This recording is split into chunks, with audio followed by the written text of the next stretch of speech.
And there you're listening to Not Another TV Podcast. This is episode 95, the week of September 28th, 2025. My name's Drew Koenig. With me, as always, my co-host, Mads Possessing. Mads, how are we doing? Hey, I'm good. You know, hanging in there. We're about to hit the last quarter of the year, which is going to be fun. Yep. And then the end of the year is going to be here before we know it. Yeah, crazy. Crazy. But still lots of time for TV to come and surprise us. Who knows what will happen? I'm so tired. Yeah. Oh, the sports have come back, and I don't like it. I don't like the sports. I don't care for the sports. Yeah, my little sister was watching Chiefs tonight, and she was like, "Are you gonna watch with me?" And I'm like, "No, absolutely not. I don't care about football, or basketball, or hockey." I've said this many times, especially on this podcast, but I resent living in a town that has professional sports teams, especially a professional football team. I don't like it. I don't care about the Bengals. I don't care about the Reds. I don't. Please stop. And I am on the constant verge of, if anyone says "who day" to me one more time, I will go out of my mind. It is a problem. Just walking along somewhere, and a stray "who day" comes along the wind, and I'll go, "Stop it! Leave me alone." Follows me, haunts me. I hear it in my dreams. Sports are very, very annoying. But we're pressing on. Yep. Let's talk about some news real quick. The first piece of news is, really just following through from last week, which is, everyone else kind of gave up about Jimmy Kimmel. So, Indeed. Jimmy Kimmel's back on the air. Disney especially backed out, and then Sinclair and Nexstar eventually backed out as well. Well, I know Sinclair backed down later on in the week. I can't recall if Nexstar did as well. I want to say they did. I think they did. Or maybe it was just Sinclair. I can't remember exactly, but yeah. In any case, everyone realized that having Jimmy Kimmel on the air is more beneficial to them than, as someone put it, than re-airing game shows, which is a good call. Yeah, odd week following tangentially TV news. Yeah, the weird bit of gaslighting that's followed that from the FTC going, "We never threatened anyone." Yeah, you did. This is literally on a podcast. It's literally on a podcast. You're literally a mafioso. You're literally just mafiosoing us now. Of going. Yeah, I insinuated that he might have his legs broken, but I didn't say that I would break his legs. Like, that's a distinction without a difference. And then, in a similar and infuriating vein, Apple TV pulled The Savant from its release calendar. A show revolving around tracking extremist groups in America, starring Jessica Chastain, and pulled it for. I'm sure you. I don't need to explain why they pulled it, which is insane, because if they had done nothing, who would have noticed? Right. The 5 people who would have watched the show. Like, what's the point of pulling an Apple TV show? That would require anyone to know that your show exists in the first place. And let's be honest, conservatives are not subscribing to Apple TV Plus. They're just, I don't know how to tell you that, other than they're just not. So you've caused yourself so much more worry by pulling than you would have if you had just done nothing at all.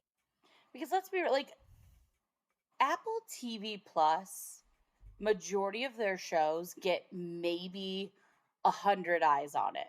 Like, they're not really widespread knowledge shows. Every once in a while there's like that one that like creeps out and everyone watches it.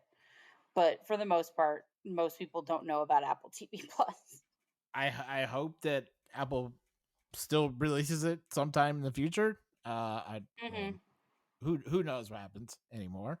But I just I have to say, if you're if you're upset that a TV show is representing extremism in America and saying, hey, that's bad, and you get your hackles up about that, might be a moment for self reflection. I don't know. Just a suggestion. Other than that, it was a pretty slow news week, unless Yeah, there you wasn't much. recall anything else.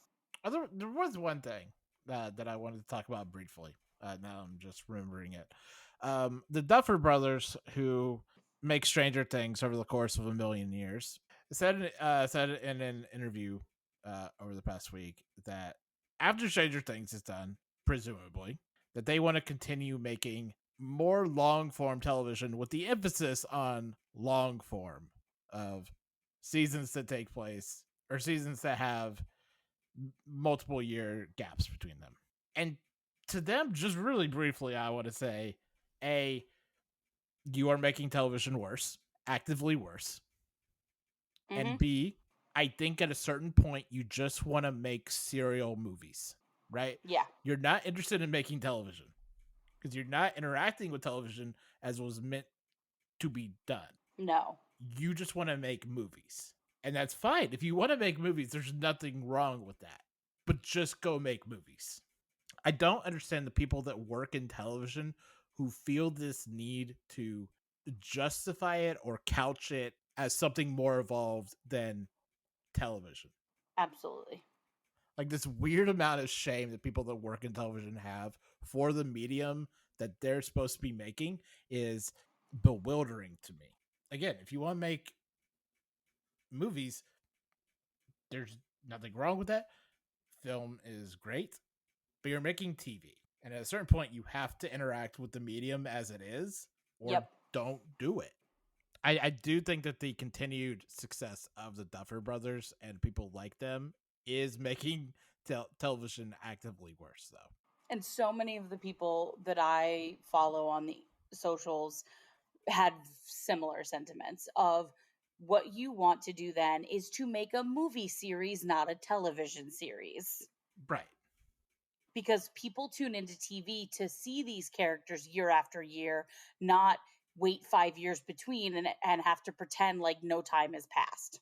And I do think like a big part of the problem is, and I've been thinking about this a lot recently, you get actors from movies who don't want to make a TV show year after year, and you just want to go, we'll just come in, for a couple months every couple years and, film your shit.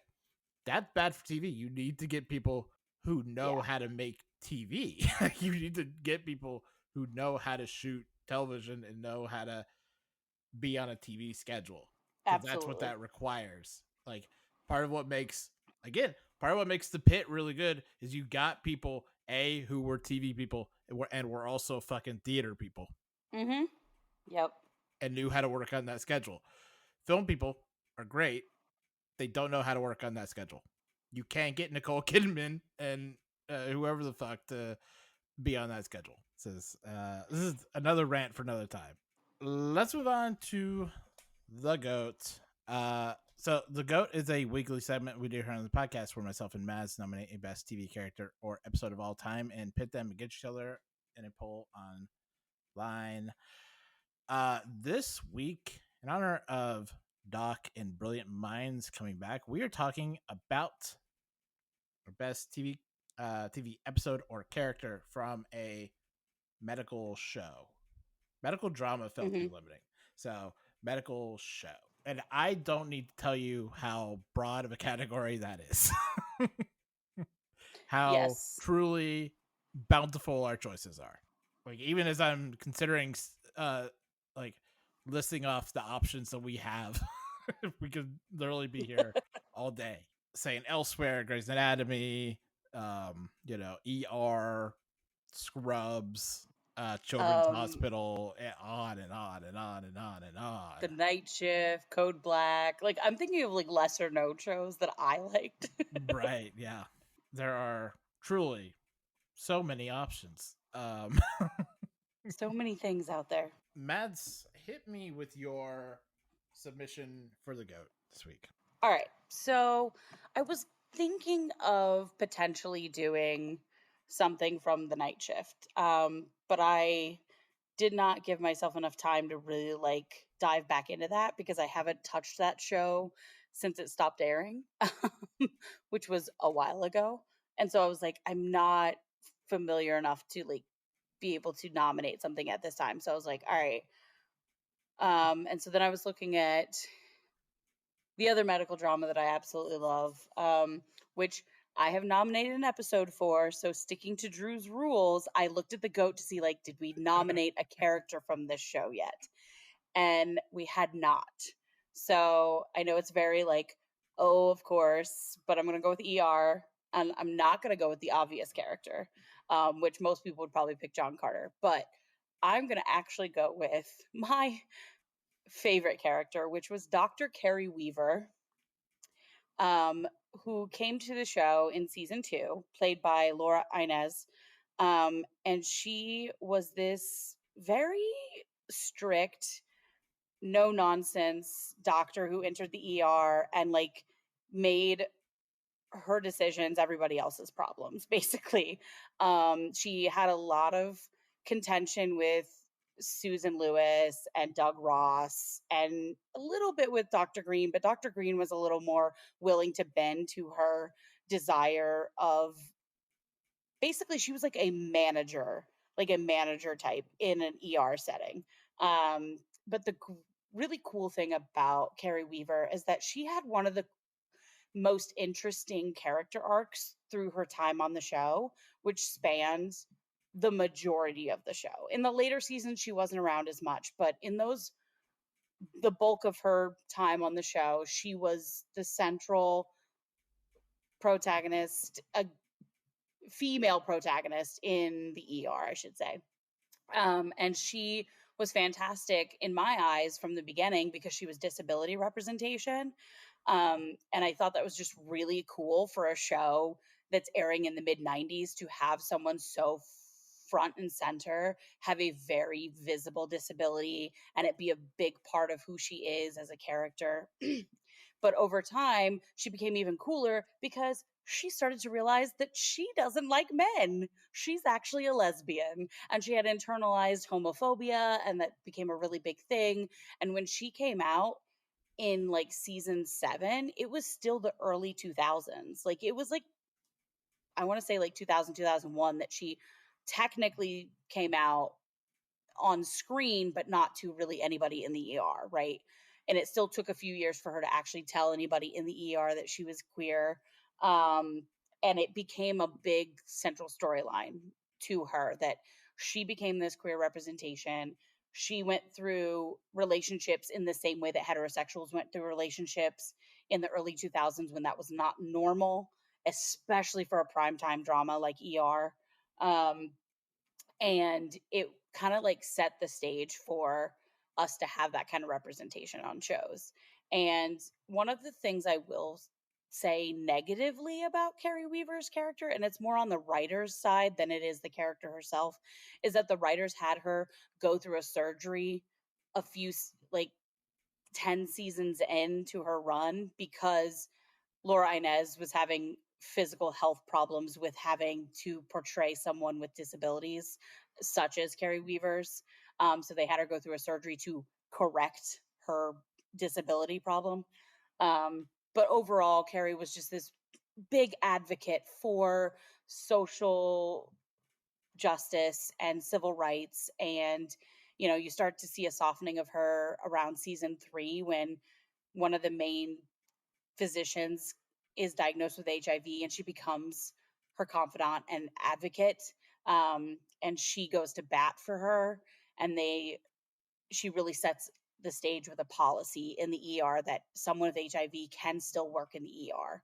that, you know, she was very big proponent of that. And one of the funniest things this character did um, was around season 10, I want to say it was, when her biggest adversary, Dr. Romano, was killed. She was left in charge of his estate. For some weird reason, he left her in charge of his estate. And she used all of his money to create a queer friendly clinic, medical center, whatever, in his name. And he was the most homophobic doctor in the entire building.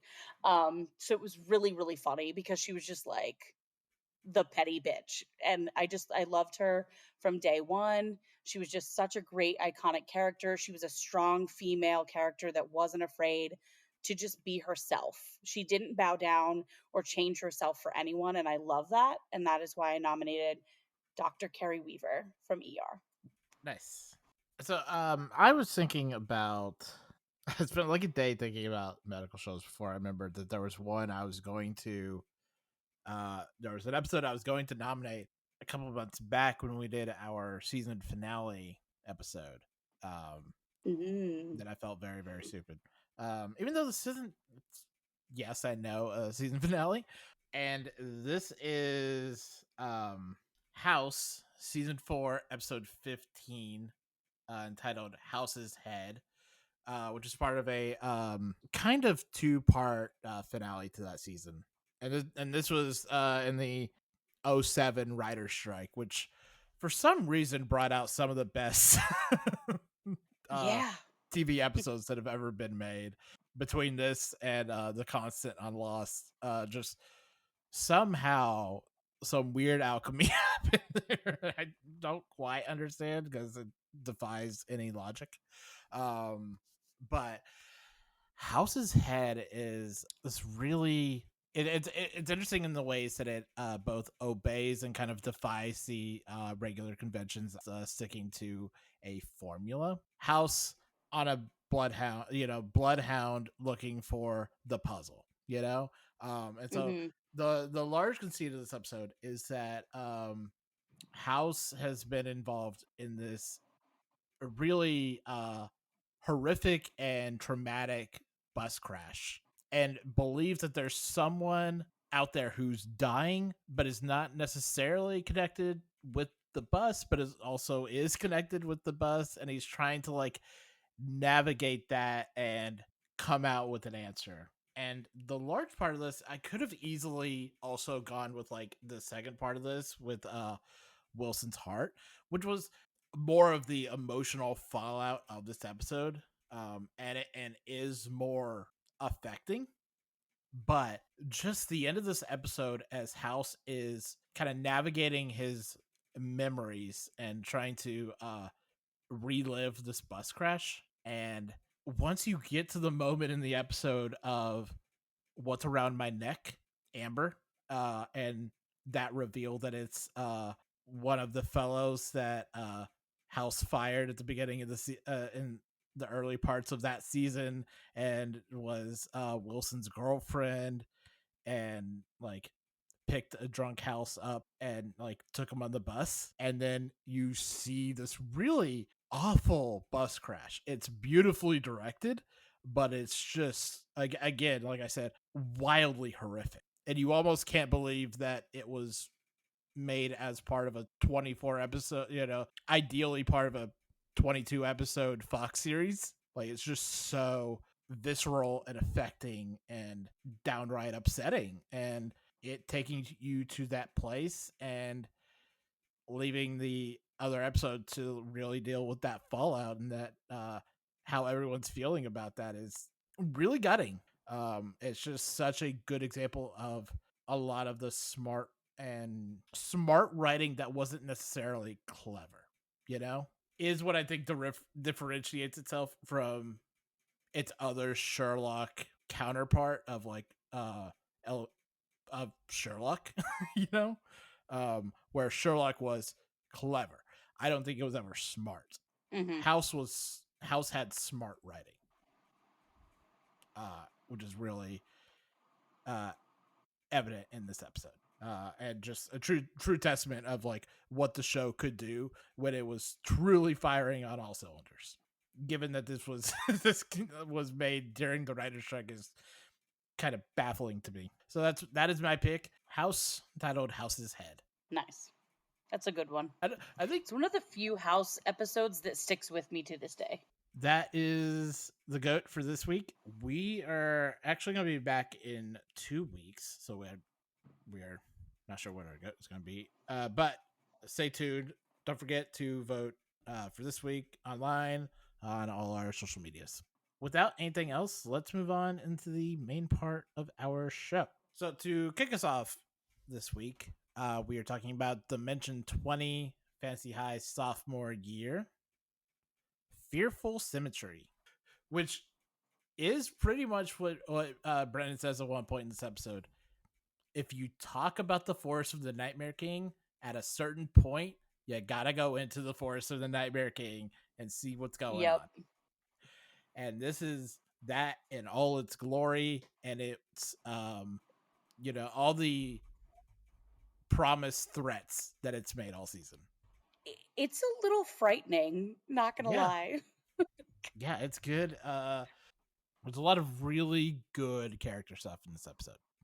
Yeah, the decision to split them up and like have them go their own way through the forest and really give in to that element of fear and vulnerability. It's just extremely good. Yeah. I almost don't know who to begin with. Like I wanted to say I do appreciate that like there was a unique individualism to each person's fears, right? Like yes. it wasn't we didn't try to lump characters together as having a similar fear. Like they all had different fears and it's all working against them and it's like it causes like this sort of friction that they have to fight against in order to stay united, right? Like I think that's what made this episode so intriguing. That and all of their fears feel really distinct. Even if you couldn't remember who's who or what's what or whatever's going on, what they're going through feels so different from scene to scene. So like you're jumping from Riz to Gorgug to Fabian to Fig. And let's just say the absence of Allie Beardsley at the table It's weird. Gives this episode so much more dread. Yeah. It's so much more threatening without them there because I think what makes Allie Beardsley such a great player is they're able to diffuse really well. Like they're just like Allie Beardsley, a wonderful human being, is a ball of chaos that will spill out at any moment and is very strategic about when they are kind of derailing. Yeah. And without Allie there to derail it, without them there to like have a punchy joke, does make it so much more terrifying. Can I also say that like the description of the quote unquote bones of St. Kristen Applebee's of them, like Kristen's bones and having been stabbed in the chest by a unicorn, like it's just you're taking something that's normally so like la la la la la frolicky and happy and cheerful and wonderful and making it this horrible murderous thing. It's just so disturbing and it starts this episode off with that feeling of this is going to go hard. Yes. Yeah. And it also gives like that feeling of like intellectually we know Kristen Applebee's is fine, right? Yeah. Yep. But without Allie there, it's hard to believe it. Yeah, it's hard to. You're like, I know they're okay. I know Kristen is fine, but what if she's not? Right. So like that element of unknown and you know, tabling her in this episode. I think it's just really affecting. And it's really really it's not allowing Emily to bounce off of Allie in this episode, because they often do have like a kind of dynamic duo in their episodes. And just kind of separating Emily from Allie is it's this weird isolating thing to do to Emily, you know, Mm-hmm. and to do to Fig by extension. Yeah, let's start with Riz and the return of Baron. Oh, that weird skeleton boy. I just That weird skeleton boy indeed. But again, there's so much good Riz stuff of like the typical rogue stuff of subterfuge and secrets and hey, you never told anyone that we were at your dad's grave, and that idea of just being the funny mystery guy. Yeah. Are you anything outside of that? Are you anything outside of what people need of you? Right? And that idea of like, you haven't talked to Penny really since you rescued her. It was this huge part of your life, and you haven't really spoken to her, which is like such an interesting concept. Um, and like digging more into like, what does everyone call you? The ball, you know? So are you Riz, or are you just the funny ball who finds things? Absolutely. But also playing into like Riz's um asexuality, and Mm-hmm. like, and that general disinterest in romance. And I love the button on that being Rog doesn't like Fefetzriel. Mm-hmm. It's so perfect. Yeah, I personally felt like of all the things going on in this episode, I felt the Riz section was probably on the weaker side. Um, but I did appreciate elements of it, right? Like there were still Right. elements to appreciate. I just didn't feel like it was as compelling as the some of the other characters' actions going on in this forest. Mm-hmm. Well, yeah, I think that's true, especially when you compare it to like Fig and Ida, Hmm. um, who Ida delivers perhaps the most starkly romantic line I think I've ever heard, when she's being confronted by like these past versions of herself, and she's like, it's something to the effect of, just because I have not found something within myself of worth does not mean that someone as brilliant as Figurehead's Faith cannot. And That one it's kind of hit me.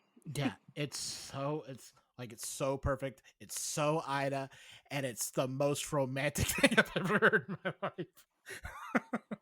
I very much related to Ida in that moment because I was like, I'm constantly trying to convince myself there's worth inside of me. Um, so I get you, Ida. I get you right now. Yeah, yeah, and it's just that whole thing, like seeing it from Ida's perspective, is so sweet. Like that line of Hmm. like, what was it like? For the first time, someone saw Ida, and was kind to her without expectation, which is again also very funny because in retrospect, when the first time Fig met Ida, I think she immediately insulted her. But it was done with love, It was Drew. Or at least in Ida's eyes, it was. wasn't it the first thing that Fig said to Ida was, "Are you a bird? Are you the animal that are to make for me?" I want to say that that's correct. I don't mind this as a retcon though. This is very good. It just reminds us that when we're in the middle of a game, sometimes we don't remember every little detail. It's true. And then I mean Gorgug, my guy. I do love this idea because there's been this tendency to label Gorgug as himbo adjacent, you know? Yep. And here to just be like, no, he's not. He's just not, you know? Um an idiot couldn't. He has moments of like insecurity, and I think that's where we get that from. Like, we're like, oh, like he gets flustered, but he's pretty damn good at being able to function and also like be a strong component to the team, right? Like Right. he's not the smartest guy on the team, but he has enough intelligence and enough skill that he's not as horrible as we like to think he is. Right. Yes. Yes. It's that thing of like you're not smart, but you are by no means an idiot. Yeah, it's in that squishy area of like when you're playing someone who has -1 to intelligence of like, okay, how stupid is this actually? And I think the navigation of that and Zach's line of I don't always figure stuff out, but given enough time, I usually figure out what I need to. Yeah. It's so dialed in for Gorgug. Like it's the Yeah, perfect. because it's not that he's dumb, it's that he just needs a little bit more processing time. He needs to be given the space to think things through and come up with a plan because his brain doesn't work as fast as Iodine's or Kristen's or Riz's or Fig's. Like he's a little bit slower, but that doesn't make him stupid. It just means he thinks differently. Right, and you can also imagine like how that's difficult because he is a barbarian. You know, he goes Yeah. into a rage and immediately hits something. You know, where Mhm. like that that class doesn't allow for a lot of well, let's take a second and think about this. You know, Right. um, so like that like contradiction is so interesting as it's baked into Gorgug's character. Fabian's is the kind of comic relief of the episode, honestly. Of being Isn't chased Fabian by Chungle always a Down bit of a Bim. comic relief? Yeah, him being chased by Chungle Down Bim and the sexy rat. It was nice. It was a nice reprieve from all the like extremely intense moments going on. We turn to Fabian. It's like you're being chased. This is hilarious. But I always laugh at Brennan's lines of like, I'm gonna shit in that mouth. So good. It's fantastic. It's fantastic. Yeah. Oh, and we didn't even talk about Emily's Hilda moment. Oh, we didn't. Which was I mean, it's perfect. Emily, the queen that she is. Yes, yes. It's a very very interesting setup to what will be a very long finale. Yes. And 8-hour finale. Let's move on to our next show, which is Brilliant Minds, which is back for its second season. And I think the thing that I want to say here at the top is this in media res is a mistake. They shouldn't have done that. Um, Hmm. so you like starting off with Wolf in a mental hospital. Not the move. I don't think. I don't think that was a good decision on their part. It was a very jolting thing because I was like, what is going on? Because at first I thought he was trying to break in, and then they showed that he's breaking out, and I'm like, wait, what is going on here? Yeah. Like, this, I don't like this. It's also weird to have Bellamy Young as a kind of last minute reveal in the episode. It's like, okay. Yeah. Like I know who that is, but why? I saw her and I was just like, that's a face I recognized. Yeah. What are you doing here? But like they reveal her like she's fucking Nick Fury coming out of the shadows. And it's like cool. No, I literally was just like, Melly, what are you? Why are you here? Go back to the politics. Right. But the rest of the episode, I think, is largely pretty good. It's immediately obvious that they couldn't get Mandy Patinkin back for this premiere. Oh, very obvious. I don't know why, but an interesting choice. I also think he's very notorious for sticking with television for only a short period of time. Right.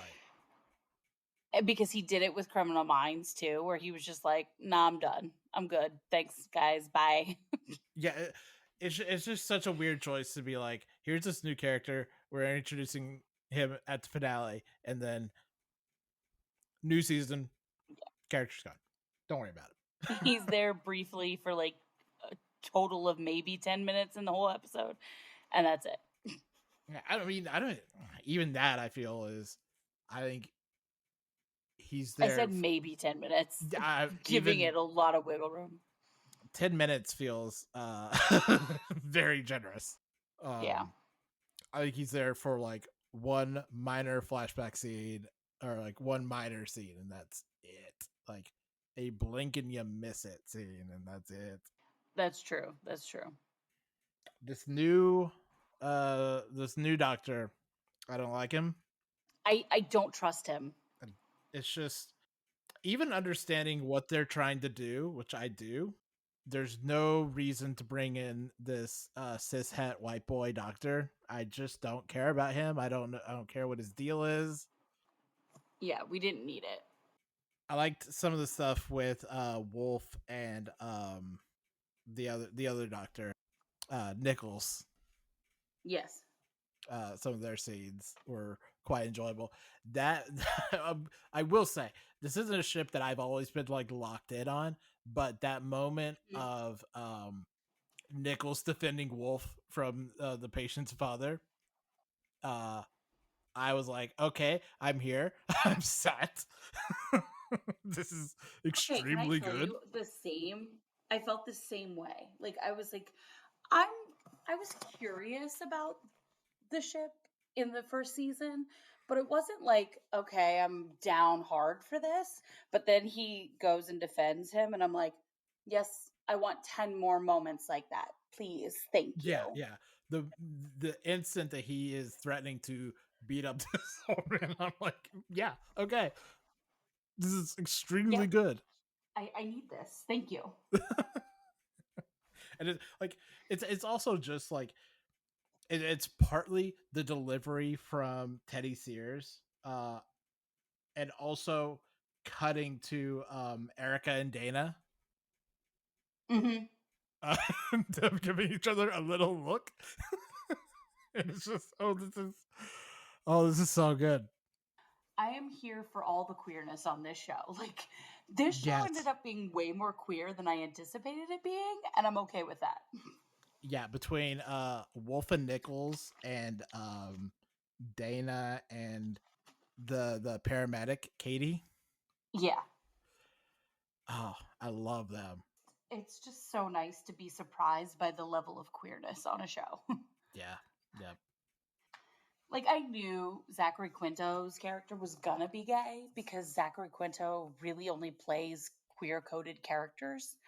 I was not expecting the lesbian representation, and I'm okay with that. I love it. It's beautiful. It's nice.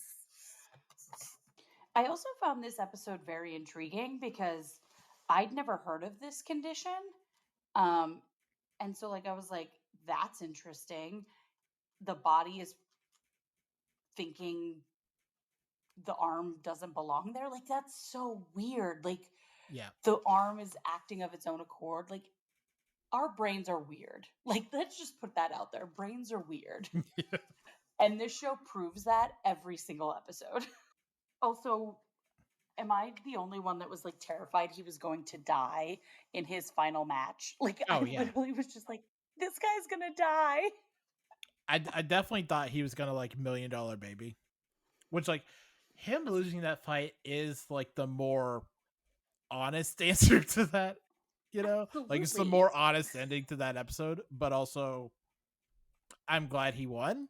It's an unexpected ending to have him win, but also like it's a nice little like, oh, that's really great. Thanks. In the world right now, we need little happy, oh, thanks moments on Right. television. Totally. I also enjoyed seeing Laura Vandervoort here since in a kind of thankless role as his wife back from like the Smallville days. Oh, that's where I recognized her from. Okay. I was like, she looks familiar. I will say though, as much as I enjoyed this episode, the we need to like put the plot line of an athlete is being lied to by their parent and their physician to pasture because like But yeah, stop, just stop. Like let's stop doing that, please. yeah, it's a bad plotline. It has the disservice of being both bad and done to death. Yeah, exactly. Let's move on to our next show, Doc, which is also back for its second season, which I enjoyed less. But I think it's still quite good. But as let me say this: as much as I kind of dispute the notion that a person with amnesia cannot be full until they get their memories back, is probably harmful.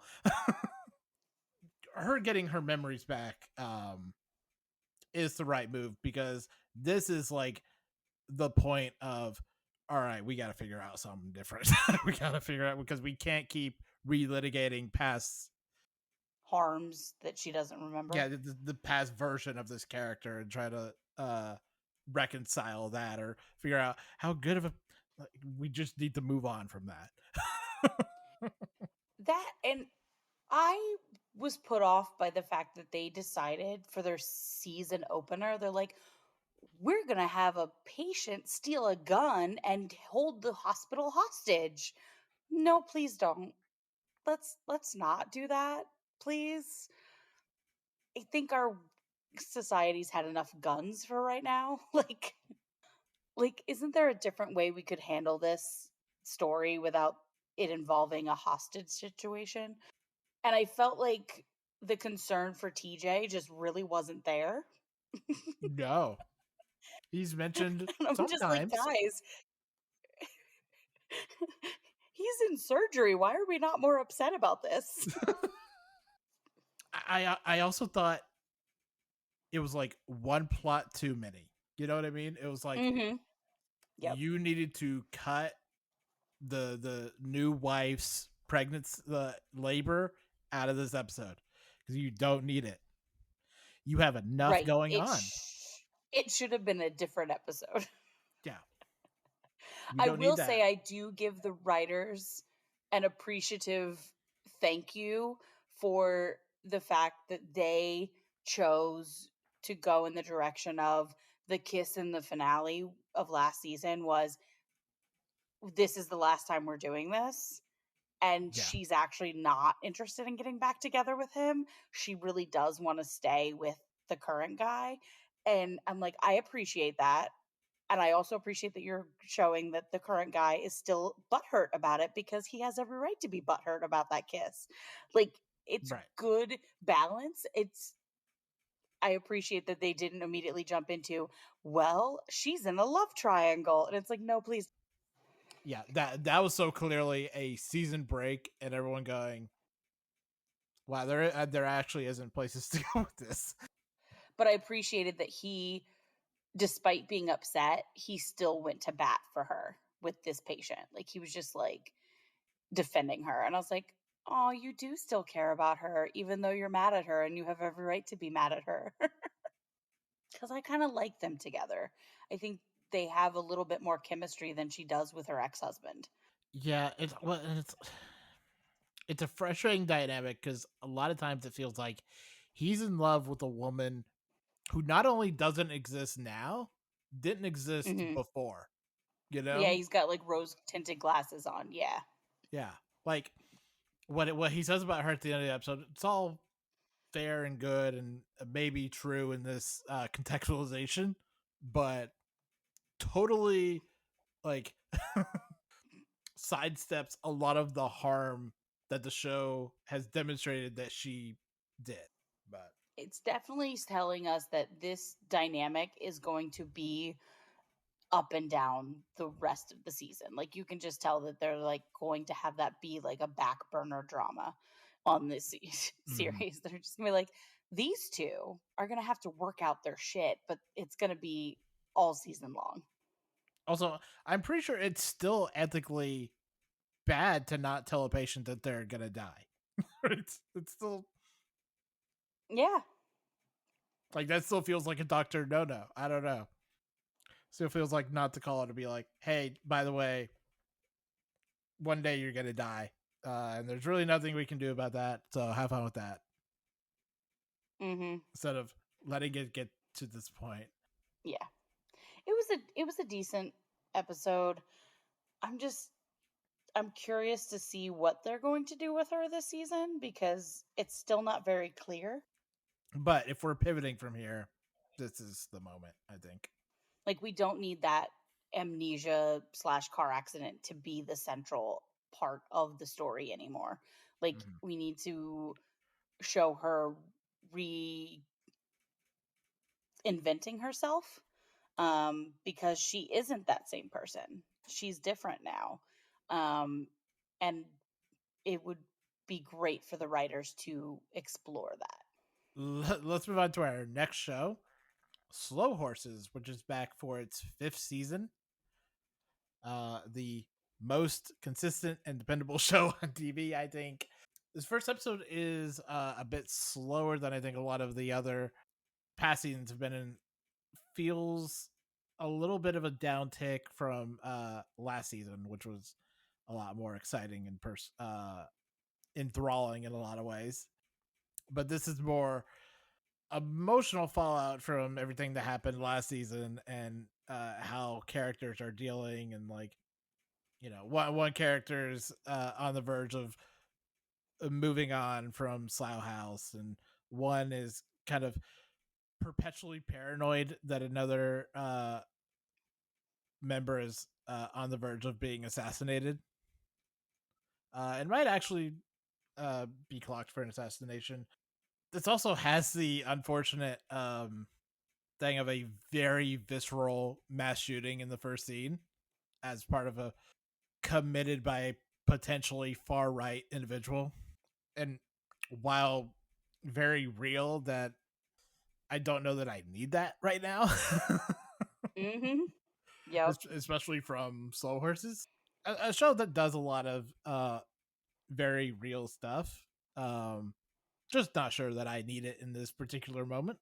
With that, also there's a backdrop of a mayoral campaign in London. Nice little guest performance from Nick Mohammed from Ted Lasso, because everything's got to stay in the Apple TV family. But I look forward to seeing more from that character this season. Yeah, Gary Oldman just continues to be a gross old man on TV. Which he has stated he loves doing. Yeah, it's great. He gives one of the grossest on-screen farts I've ever heard, and it's tremendous. I just love this for him that like this is where his career has gone.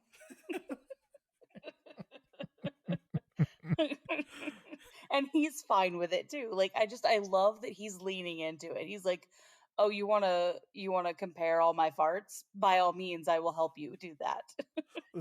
All Gary Oldman has to do 75% of the time is lounge around in his office and just be gross and like Yep. drink and smoke. And it's great. Yep. I'm so looking forward to see what the rest of the season has to offer. I once again hope that Olivia Cook comes back because just for the laughs of it all. A character that if you ask Olivia Cook is dead. I can't wait to watch it because I did not get to that this week. Yes. Oh, so so delightful. Something to put on your list over the next 2 weeks, I think. Yeah, definitely. Before we move on to the next show, I want to say, speaking of show premieres that happened this week that did too much of the realism for me, SVU did an entire ice raid storyline that was like way too aggressive. I'm like, we need to have less of this, please. I get what you're going for because it does involve the NYPD, but like, did it need to be so heavy in this episode? We get enough of that in real life. Yeah. I tune into TV to get away. Like, can we not? Let's move on to our next show, The Lowdown, which is a new series on FX and Hulu, created by Sterling Harjo, I think it was, who also created Reservation Dogs, another FX darling. And this stars Ethan Hawke as a kind of citizen journalist. Feels pulled out of like the 70s. Yeah, it had a very 70s esque vibe to it, Yeah. but like with a modern visual. Like it was very modern visuals, but the vibe was 70s. Yeah, he feels like a Thomas Pynchon character dropped into 2025. I just truly love the talents of Ethan Hawke. I know you didn't watch the second episode, but I want to say it's in the second episode. Maybe it was the first. Like I said, I watched them both, not realizing they were two separate episodes. But there's a moment where he's been beaten up and kidnapped by these guys, and he somehow gets out of the trunk of the car that they put him in, and he goes into this like gas station to clean up with his shirt covered in blood, his face bloodied up, and he just walks around casually like this isn't a very disturbing scene to see. Like it's just like Ethan is such a talented actor that like I would probably not raise a fuss about it either if I had seen this man walking around. And like he goes up to the counter and he's like, I'd like to buy those sunglasses. And they're like these really feminine sunglasses. And like he goes, and that hat, which is like really a random hat with a random saying. And the cashier looks at him like she has no shits. She doesn't care. She's like, I'm just here to collect a paycheck. Like, I don't give a crap what you're doing. It was a wonderful scene. Very entertaining. Yeah, there's something very delightful about Ethan Hawke and his character where he feels, I mean, again, to pull from another decade, he feels so Rockford Files and very Jim Rockford of no, please don't hit me. Which is like it's the best place for like a kind of private eye journalist kind of character to be in, and just kind of getting swept up in like the atmosphere of this, I think, is really good. I also love that this character casually invites his daughter into his shenanigans that are definitely not safe for children. Um, and it's just like, sir, this is probably why you and her mother are not together anymore and why she criticizes you a lot. But it's definitely got a really strong start. The other character I really like is Kyle MacLachlan's character, um, which we in this second episode we definitely learn a lot more about him. How he is the brother of this guy named Dale who has died, and he's currently snuggling up to Dale's wife. And Yeah. also we find out that he's like this like top dog conspirator like that's involved in the terrible things that Ethan Hawke's character's trying to investigate, and it's just like I'm not computing with Kyle MacLachlan being an evil villain type. Like this is just not. Nope, I'm not seeing it yet. He's just the lovable grandpa. Like what do you mean? But it's good. It's really good. It's really well written. I'm really enjoying it. Yeah, it's got a lot of fun performances. Again, again, Ethan Hawke, but also Keith David in a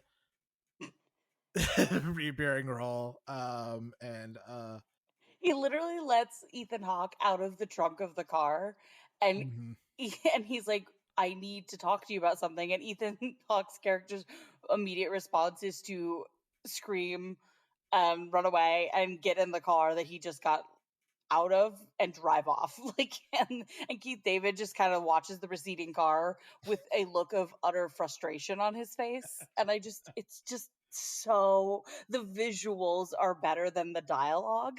Like, that's what I think is best about this show, is just the visual physical acting more than the verbal acting. Yeah. It's just great. It's great. It's a very, like, you read off the cast list and you're just like, wait, what? Who? What? How did we get all of these people on this show? I also enjoy Ryan Kiera Armstrong as his daughter, who was in Skeleton Crew.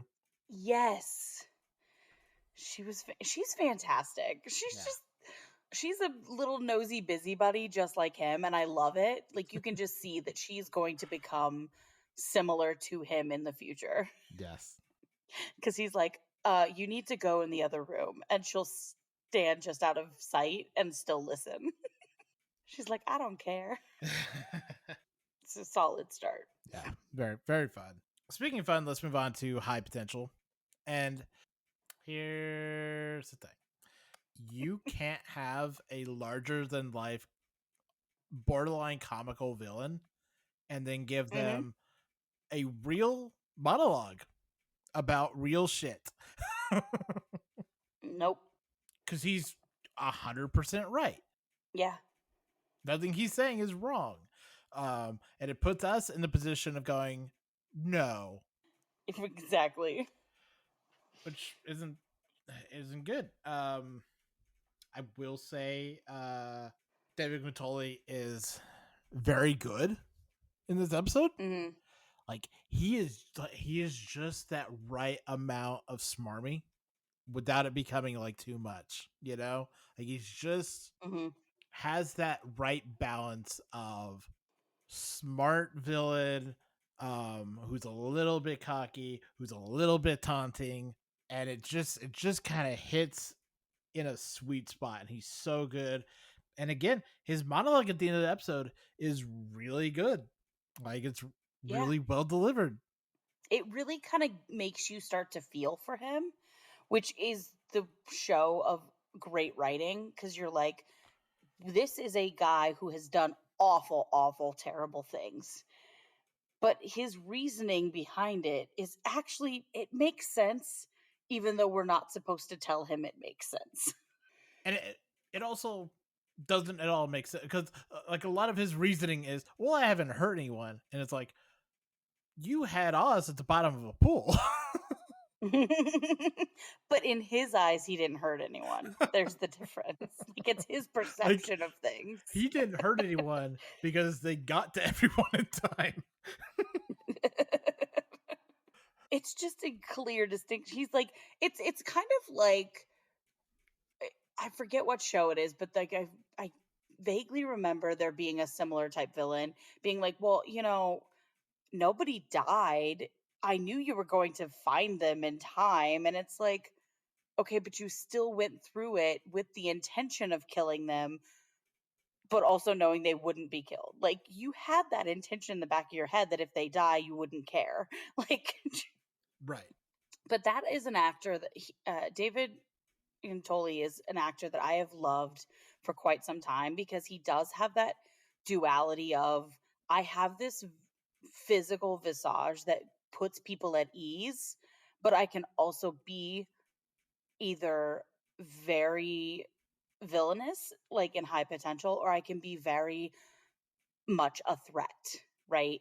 Mm. Um, Depending on what type of character he's playing. And it's very cool, and I really appreciate that he knows how to hone in on that. And so I was so happy when we were introduced to this character, because I was like, oh yes, he's the perfect person to play such a duplicitous, smart villain, because he has to go up against her, and she's so above level intelligence, right? And it was such a fun back and forth for a while there. Yeah, and that's something like I felt like he always really captured well on like Grimm, you know, Yes. of like Hmm. good guy. You can see from like someone else's perspective that guy is like a borderline crazy person. Absolutely. I want to make a comment that I was watching Good Morning America the other day, and they had Caitlin Olsen on, and they were talking to her about high potential, and she was talking about how she's like, I read these scripts and I wish that my mind worked this way because, like, this girl has a fantastic mind. She goes, I wish I had that kind of mind. And I'm like, you're so real for that because I agree. Like, wouldn't it be so cool if you saw things the way that Morgan sees things? Because Caitlin Olsen's like, I am not that smart. No. Mm.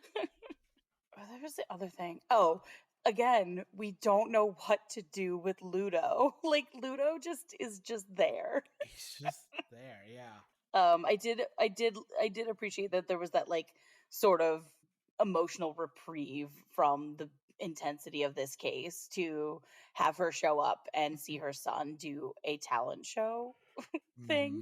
where he's just being a nerd in a fun way. Yeah, And it was fantastic. I loved it. yeah, no, it's great.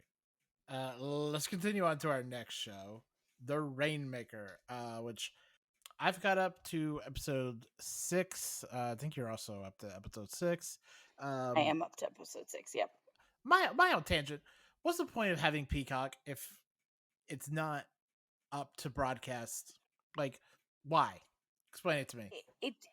It falls under the major issues I have with streaming, where I've spoken about this before about I'm not sure if it was on this podcast, but I've definitely spoken about it before about how like I get angry at Prime, right? Where they're like, "Well, this is on Prime." And then you go and you look and it's like, "Oh, but you pay like $15 for Prime. Well, you have to pay another $10 for to watch this." And it's like, "What? Right, Why? right. Like what no."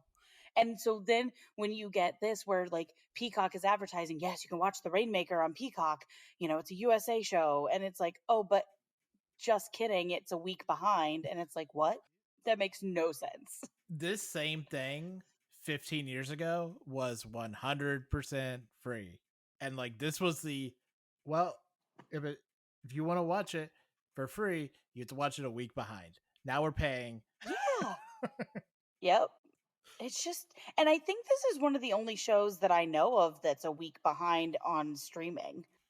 I can't think of another example because Peacock in general is pretty good about being right after. There was one other we talked about recently. What was it? Oh no, it was the sci-fi show. Oh, yeah, yeah, yeah, yeah. What Revival. the alien one? Yeah, Revival. Um Revival. There we go. Was that also on Peacock? I think it was Peacock. Yeah. I think you were telling me that Yeah, it was it was a Peacock. week behind. Yes.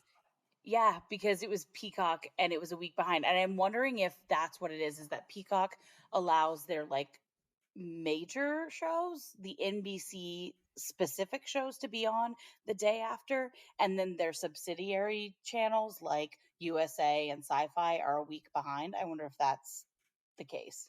Yeah. Either way, stupid. It's But still stupid, but yeah. stupid. But so I think after having watched 6 episodes, The Rainmaker is fine. I don't have big opinions of it.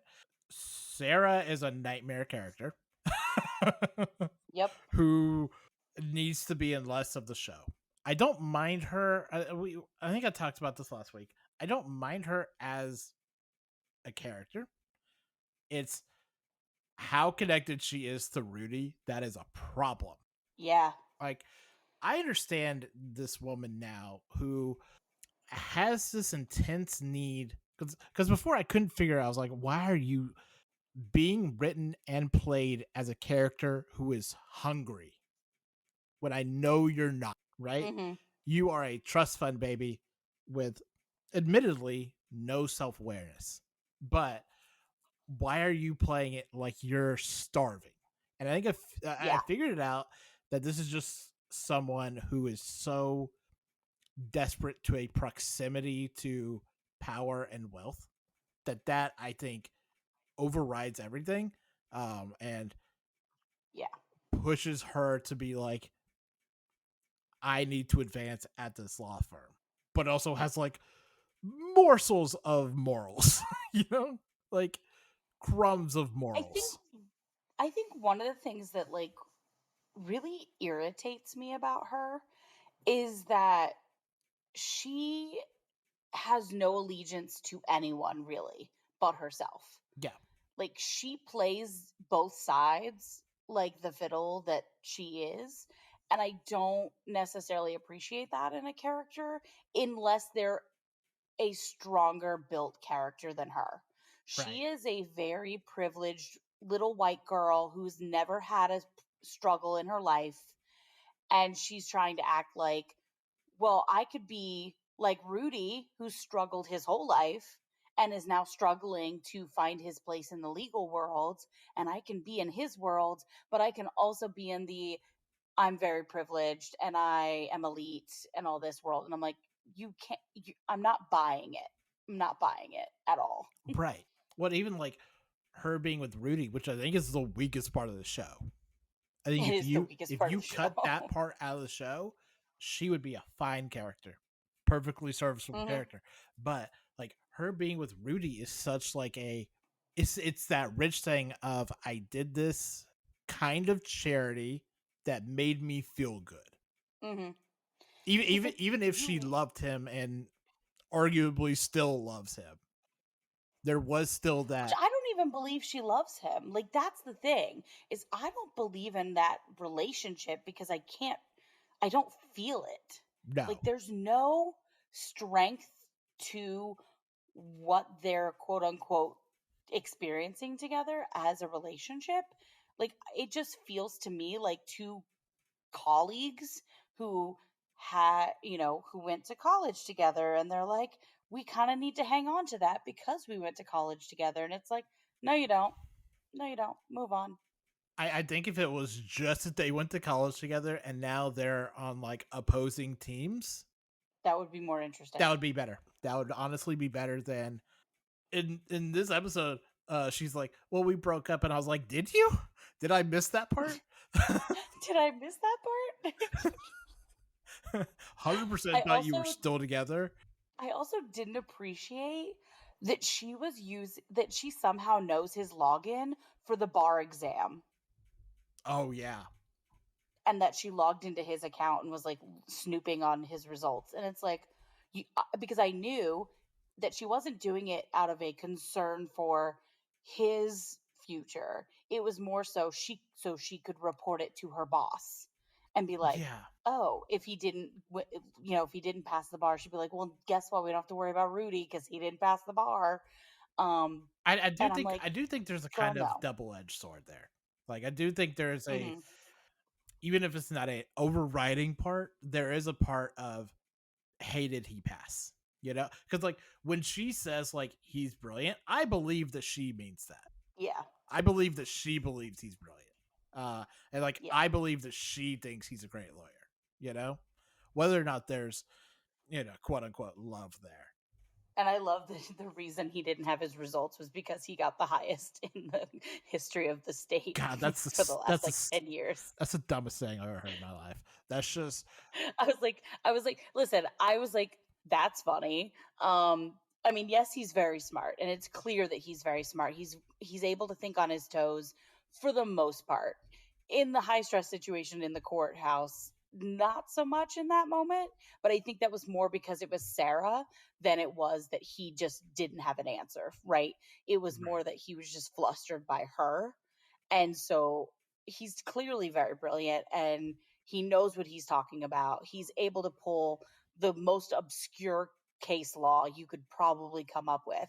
But to say that like he's gotten the highest score in the state for the first time in like a decade is like,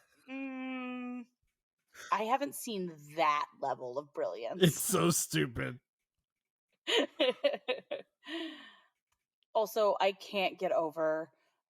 what's his name being a villain, because he just does not scream villain to me. Oh yeah. What is the actor? Dan Fogler.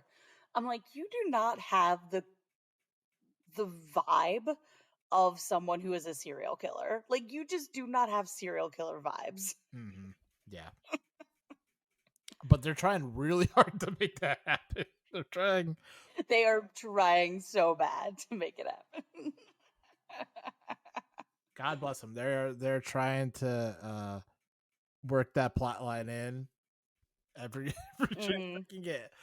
I will say on the opposite side of Sarah, I really enjoy Rudy and Kelly's chemistry. Yes. I think that's really good. Yep. I really like that.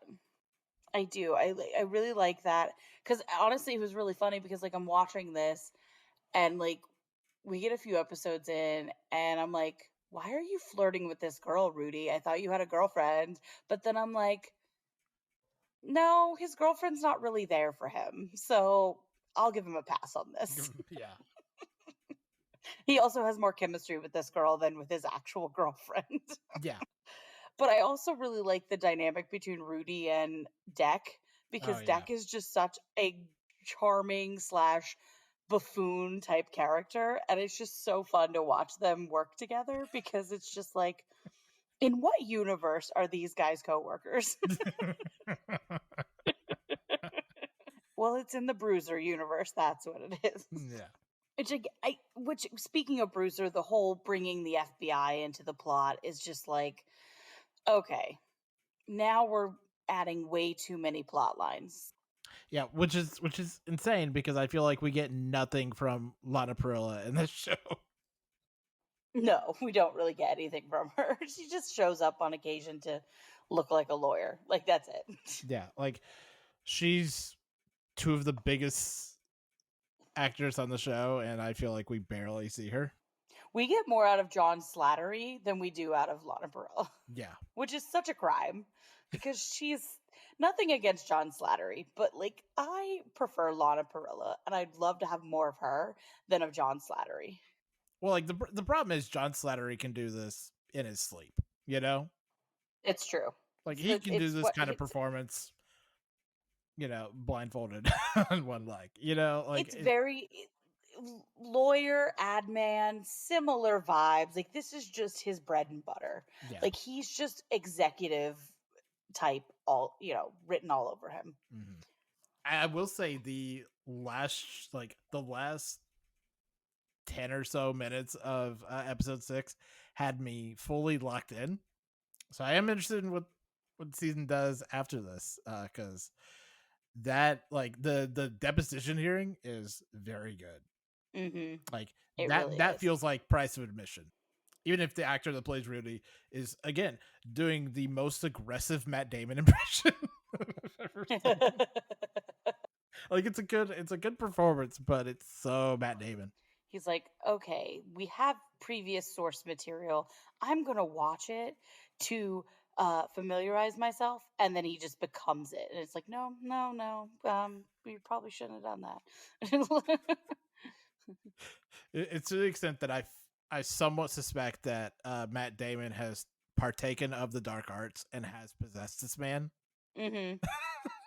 I was just looking up the cast of the movie Rainmaker, because the only cast member I remember was Matt Damon. I totally had forgot that Danny DeVito played Deck. And I'm like, you know what? That's You know hilarious. what? That tracks. That makes sense. That tracks. And John Voight and Mickey Rourke were Leo and Bruiser. Moving on to our last show of the week, Alien Earth, which you know we talked about this feeling like a Ryan Murphy show last week, and boy, didn't disappoint. Except Nope, for it didn't. all of the ways that it disappointed. Wow, what a absolute nightmare of a finale. It was like, where is this? It truly kind of felt like they were like, okay, so for this final episode of the season, we're going to take a hard left into a totally different type of vibe. And I just was like, I'm not okay with this. Yeah, it felt like a show that they didn't know how to end. It felt like they were Yeah. just like, I don't know. I feel like Noah Hawley has like I know what the second season of this should be. How do I get from point A to point B? I don't know. Fuck it. It didn't feel like a finale. Like, I literally, at the end of it, it ends with that confrontation in the cage or whatever, and it's just like between the two quote unquote groups. Yeah. And I was just like, oh, okay, there's going to be more because it cut to a commercial before it does the credits after a commercial. And so I was like, okay, what's coming next? And then it comes back and it's credits. And I'm just like, what?